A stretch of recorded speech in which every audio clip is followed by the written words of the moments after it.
1947 August ମାସ 15 ତାରିଖ ଦିନ ଆମ ଭାରତ ସ୍ୱାଧୀନତା ହୋଇଥିଲା।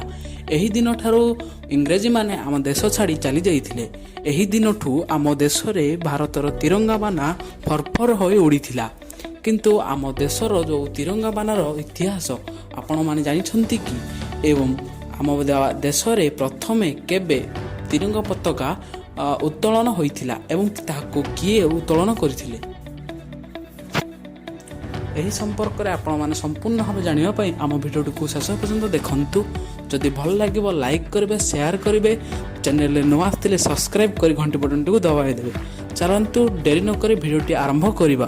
ଆମ ଜାତୀୟ ପତାକା ତିରଙ୍ଗା, ଏହା ବହୁ ବିଭିନ୍ନତା ଭିତରେ ବି ଜାତି, ଧର୍ମ, ବର୍ଣ୍ଣ ନିର୍ବିଶେଷରେ ସମସ୍ତ ଭାରତୀୟଙ୍କ ଏକତାର ପ୍ରଗାଢ଼ ବନ୍ଧନରେ ବାନ୍ଧି ରଖିଛି। 1857 ମସିହାରେ ଘଟିଥିବା ସିପାହୀ ବିଦ୍ରୋହ ଥିଲା ପରାଧୀନ ଭାରତର ବୀର ସୈନ୍ୟମାନଙ୍କର ବିଦେଶୀ ଇଂରେଜ ଶାସନଙ୍କ ବିରୋଧରେ ପ୍ରଥମ ବିଦ୍ରୋହ ବଜ୍ରଧ୍ୱନି। ଏହି ମହାସଂଗ୍ରାମରେ ଯୋଗ ଦେଇଥିବା ଭିନ୍ନ ଭିନ୍ନ ରାଜ୍ୟର ଭିନ୍ନ ଭିନ୍ନ ପତାକାକୁ ପ୍ରତୀକ ରୂପେ ଗ୍ରହଣ କରାଯାଇ ଲଢ଼ାଯାଇଥିଲା। ଏହି ଜାତୀୟତାବୋଧରୁ ଜନ୍ମ ନେଇଥିଲା ଏକ ଜାତୀୟ ପତାକାର ପରିକଳ୍ପନାର ପ୍ରୟାସ। ସମଗ୍ର ଭାରତବର୍ଷର ସମସ୍ତ ଭାରତୀୟଙ୍କୁ ଗୋଟିଏ ଜାତୀୟ ଧ୍ୱଜାର ଏକାଠି କରିବା ହିଁ ଥିଲା ଏବଂ ବିଧ ପ୍ରୟାସର ମୂଳ ଉଦ୍ଦେଶ୍ୟ। ଗୋଟିଏ ଦେଶ ପାଇଁ ଗୋଟିଏ ଧ୍ୱଜା, ଏହାର ସ୍ୱାମୀ ବିବେକାନନ୍ଦଙ୍କର ପରିକଳ୍ପନା ଥିଲା। ତାଙ୍କର ଏହି ଅନ୍ତରତମ ଭାବକୁ ସ୍ୱରୂପ ଦେଇଥିଲେ ତାଙ୍କ ପ୍ରିୟ ଶିଷ୍ୟ ଭଗିନୀ ନିବେଦିତା। ଏହି ପତାକାର ସ୍ୱରୂପ ପ୍ରକଟ ହୋଇଥିଲା 1905 ମସିହାରେ।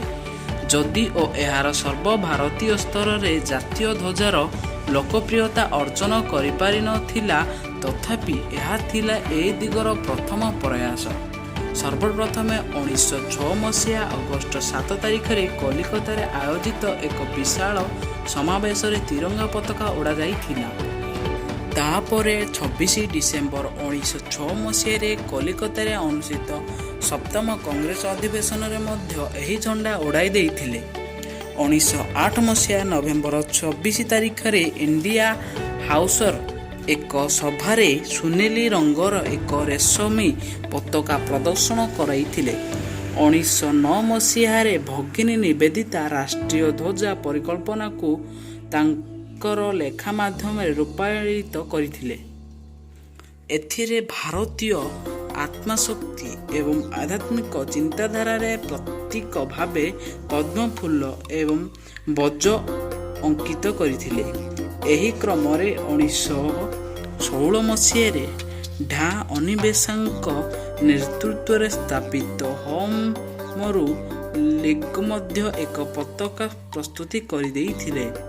1917 ମସିହାରେ କୋୟମ୍ବାଟୁରରେ ନଜରବନ୍ଦୀ ଥିବାବେଳେ ସମୟରେ 47 ଫୁଟ ଉଚ୍ଚ ଖମ୍ବରେ ଝଣ୍ଡା ଉଡ଼ାଇ ସେ ଭାରତୀୟ ସ୍ୱତନ୍ତ୍ରତାରେ ପ୍ରତିକୂଳ ସମ୍ମାନ ଦେଇଥିଲେ।